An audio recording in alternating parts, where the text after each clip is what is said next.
अच्छा भाईजान, 2 दिन पहले मेरे एक हमसाये हैं, पढ़े लिखे आदमी हैं, वो मेरे घर आए और कहने लगे कि जुनैद साहब मैंने आपके लिए एक तोहफा बड़ा संभाल के रखा हुआ, बड़ा कीमती तोहफा, 1-1.5 महीना हो गया संभाल के रखा हुआ। तो मैंने कहा पता नहीं आपका नाम सुहेल अफजल है और आप ऑस्ट्रेलिया से आए हैं और मेरे लिए कोई मनुका शहद का तोहफा लेके आए हैं। तो ना उनका नाम सुहेल अफजल था, ना उन्होंने शहद था तोहफा देने के लिए उनके पास। मैंने कहा जी क्या तोहफा देना चाह रहे हैं? खैर है। कहते जी ऊँट की हड्डी है। ऊँट की हड्डी है तो देख ले, चोर का आ रहा तो सिर च मारना नहीं, वो शुक्र है साथ लेके नहीं आए थे, पहले वो ग्राउंड तैयार करने आए थे, उसके फवायद बताने आए थे मुझे, और वो पढ़े लिखे बंदे हैं बड़े। जी, और मुझे कहते हैं मैं वो क्या, मैंने ऊँट की हड्डी, मतलब या तो हो ना बंदा कहे जी ऊँट की पुट है, ऊँट की दस्ती है, तो फिर तो बंदा कहता है कि जी चलो हड्डी जादू नहीं होता, रीढ़ दी दर्द नहीं होती। पहले तो उन्होंने मुझे कहा कि जी घर में झगड़े नहीं होते। कहते जी आप अपने घर में किसी भी जगह दफन कर दें ऊँट की हड्डी को तो झगड़े नहीं होते। सीधा मैंने कहा प्यारे भाईजान, अगर आप झगड़े दफन करना चाहते हैं तो आपके दिल में जो बुग़्ज़, अनाद और हसद है, इसको दफन करना चाहिए घर में। तो कहते नहीं वो आपका फलसफा तो अपनी जगह, लेकिन ऊँट की हड्डी भी बड़ी काम की है। भाभी ने नहीं मनना। सर वो कि ये भी कहते हैं कि इससे दीमक भी घर की खत्म, ये भी गलत बात है, ये भी गलत बात है, बिल्कुल गलत बात है कि जी दीमक नहीं आती। दीमक का ऊँट से क्या ताल्लुक है? मतलब वो ये समझते हैं कि दीमक चढ़ते चढ़ते ऊँट इतना ऊंचा जानवर है कि दीमक पहुंचती नहीं, और दीमक तो बड़े बड़े मीनार तक पहुंच जाती है। दीमक ने कौन सा कोई रिक्शा लेके जाना है, उसने पैदल जाना है, जहां मर्जी चली जाए। हो सकता है ऊँट की और दीमक की दोस्ती हो। हाँ नहीं, ऐसी फजूल बातें बनी हुई हैं। और ऊँट की हड्डी थी उसमें मिक है, शाबाश। ये चप्पू नहीं होता, चप्पू जैसी हड्डी थी। वो यानी मारने के काम आ सकती है, खाने के नहीं आ सकती। चलो तुसी अद्धी गाड़ के ते अद्धी दे नाल बकरा बांध लिया करो। ये तुम देखो दुनिया कहाँ पहुंच गई है, हम कहाँ पहुंचे हुए। कितना यकीन है हमें, कितना यकीन है। मैं ये कोई बात बनाने के लिए नहीं कह रहा कि वो बहुत पढ़े लिखे बंदा, वाकई पढ़ा लिखा बंदा था। और उसने कहा जी मेरा तजर्बा है। मैंने कहा ये आपका तजर्बा होगा, गलत है तजर्बा आपका, किसी और वजह से होगा, इसकी कोई तौजीह भी बता दे। उनके पास कोई तौजीह नहीं थी, कभी कुछ कह रहा था, कभी कुछ कह रहे थे। मैंने कहा कि यार एक नहीं है, हमारे यहाँ कई ऐसी हैं, हम इस पर बात भी कर चुके हैं, अक्सर हम इसको मौजू बनाते हैं इन तवाहमात को, जो हमारे साथ इस तरह चिमटे हुए हैं कि हमारी जान नहीं छोड़ रहे और हम उनकी जान नहीं छोड़ रहे। उनमें से हम उन तवाहमात का जिक्र करना जरूरी समझते हैं जिनको हम किसी न किसी अंदाज में दीन के साथ जोड़ते हैं। हम ये समझते हैं कि इसका ताल्लुक मजहब के साथ है, दीन के साथ है, और साथ कोई कमज़ोर सी ज़ईफ़ सी हदीस पेश कर देते हैं, जिसका आप जब पता करते हैं किसी आलिम दीन से, किसी भी मसलक के आलिम दीन से पूछते हैं, तो आपको पता चलता है कि ये तो ऐसी तो कोई हदीस है ही नहीं है, आपने ये कैसे बात बना ली। मसलन मैंने देखा अक्सर औकात नमाज पढ़ने के बाद घरों में तो मुसल्ले का एक कोना जो है वो तय कर देते हैं। ठीक है, इसका क्या मतलब है? इसका कोई मतलब नहीं है। कहा जाता है कि जी अगर ये नाम ओढ़े तो शैतान जो है नमाज पढ़ना शुरू कर देता है। पहली बात तो कि शैतान नमाजी है, शैतान नमाज पढ़ता है। अच्छा, दूसरी बात है कि उसने कोने में खड़े होकर पढ़नी है, और अगर कोना मुड़ा हुआ हो तो फिर शैतान नहीं पढ़ेगा। मतलब कैसी कैसी बातें हैं, और अजीबोगरीब है, इनकी कोई सेंस नहीं बनती। हाँ अलबत्ता अगर ये है कि घर में आपने बिछाया हुआ है, कमरे में जायनमाज बिछाया हुआ है, तो जब आप नमाज पढ़ लेते हैं तो ये तो करना चाहिए कि आपको बेअदबी से बचाने के लिए कि किसी का जूता ना आ जाए, तो आप जायनमाज पूरी तय करके तो कहीं पे रख दें। लेकिन उसका कोना ऐसे पलट देना हमारे बुजुर्ग भी करते हैं, लेकिन मुझे उसकी आज तक समझ नहीं आई। ये भी तवाहमात में से एक है जी, शैतान नमाज में शरीक हो जाता है। तो ये तो बहुत अच्छी बात है कि आपने शैतान को भी नमाज पढ़ा दी है। मतलब अजीब सी बात है ना, दिल नहीं मानता आपका, इस तौजीह को दिल नहीं मानता आपका। इसी तरह ऐसी तमाम परस्तियाँ हैं कि जिनमें आपकी अकीदत की इंतहा शामिल है, तो आप ये करते हैं जिसमें बहुत सारी बातें मैं ना भी जिक्र करूँ तो आप समझते हैं कि जी हालांकि उसमें भी कोई ममानियत नहीं है उन कामों की, और ना हदीस में मिलती है, ना किसी आयत में मिलती है, ना उलमा की राय है। उलमा का इजमा होना तो दूर की बात है, उलमा की राय भी ये नहीं है। लेकिन हम एहतरामन वो काम नहीं करते, या बाज़ काम एहतरामन करते हैं। चले उस पर हम बात नहीं करते, लेकिन जो बिल्कुल ही बेसलेस किस्म की बातें हैं, जो हमारे माशरे में आम तौर पर ये कहा जाता है कि जी मगरिब के बाद नाखून नहीं काटने चाहिए। ये बिल्कुल गलत बात है। मतलब नेल कटर ढिला हो जाता है या मगरब के बाद ਤੁਹਾਡੇ नाखून ਜਿਹੜੇ ਨੇ ਉਹ ਅੱਗੋਂ ਦੰਦਾਂ ਵਾਲੇ ਹੋ ਜਾਂਦੇ ਨੇ ਚੱਕ ਵੱਢਦੇ ਨੇ या नेल कटर को नजर नहीं आता मगरिब के बाद के नाखून कहाँ है जी नेल कटर कहता कि यार ऐनक दे नजर है मैं नौ फड़ने हालांकि जुल्फी से पूछ के देखे नेल कटर से कहते हैं मुझे मगरिब के बाद ज्यादा तेज नजर आता है काफी सारी ऐसी चीजें हैं जो वाकई अजीब सी लगती हैं कि यार ये इसमें क्या रमज है।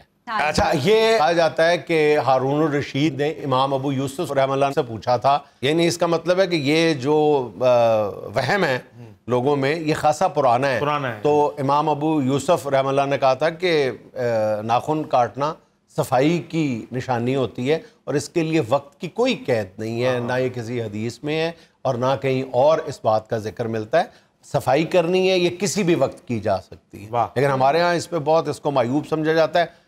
एक और मामला भी जो कहते हैं कि जी मगरिब के बाद नहीं करनी, झाड़ू नहीं घर में देना चाहिए, उसका ताल्लुक भी सफाई के साथ है कि झाड़ू नहीं देना चाहिए। क्यों नहीं देना चाहिए मगरिब? असल में ना जुनैद मेरी सोच है एक ये कि ये जो कहा जाता है ना रात शाम के वक्त झाड़ू ना दे मनूस होता है या ये वो शायद इसलिए बुजुर्गों ने कहा कि जो घर वाले हैं या बच्चे जो हैं या नौजवान जिसने सफाई करनी है वो सुबह सुबह उठ के सबसे पहले सफाई करे, घर साफ सुथरा करे, डरा दिए ऐसे ही रात को ना करें। लेकिन देखो ना आजकल के दौर में बच्चे जितने शरारती हैं, निचले हैं, चुप करके, तो वो तो सारा दिन गंद डालते रहते हैं।